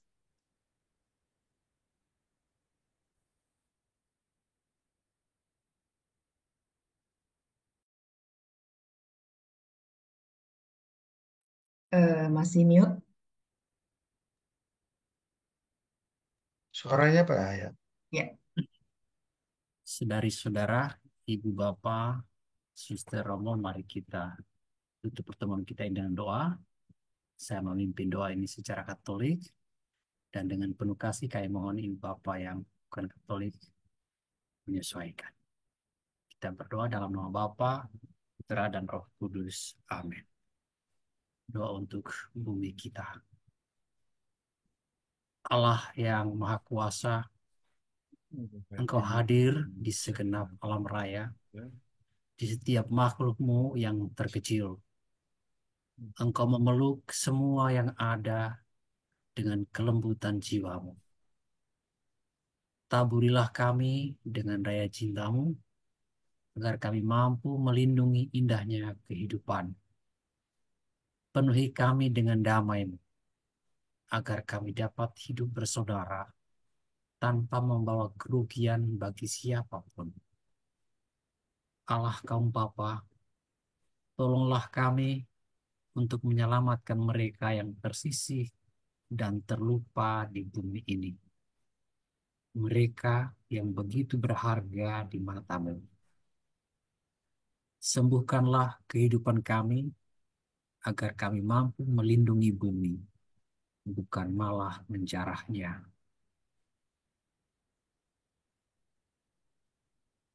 Agar kami dapat menaburkan keindahan, bukan polusi dan kerusakan. Sentuhlah hati mereka yang merugikan kaum Bapa dan merusak bumi demi keuntungan semata. Ajarilah kami menemukan makna dari segala yang ada, memandangnya dengan rasa terpesona, memahami kesatuan kami yang mendalam dengan setiap makhluk dalam peziarahan bersama menuju cahaya-Mu yang tak terhingga. Kami bersyukur kepadamu karena Engkau bersama kami setiap hari. Kami mohon, kuatkanlah kami dalam perjuangan mewujudkan keadilan, cinta kasih, dan damai. Dan kami mohon berkat melalui Romo Hardo. Bapak Ibu, Suster, Saudara sekalian, terlebih narasumber dan panitia malam ini selalu dilindungi, diberkati oleh Allah yang Maha Kuasa, Bapa, Putra, dan Roh Kudus. Amin. Terima kasih, selamat malam. Malam Romo, makasih. Terima kasih Romo. Malam, selamat malam Selamat malam Bapak Ibu. Selamat Terima kasih Romo, terima kasih Bapak Ibu semuanya. Sehat selalu. Berkah. Selamat malam.